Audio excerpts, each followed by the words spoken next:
నిష్కళంకమైన పరిమళ ద్రవ్యమై అగ్నికి నేను ఆహుతి అయినా.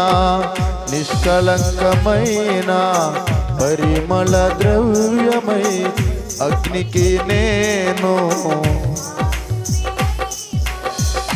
ఇంపైన స్తుతి హోమమై నీ సన్నిధిలో చేరని.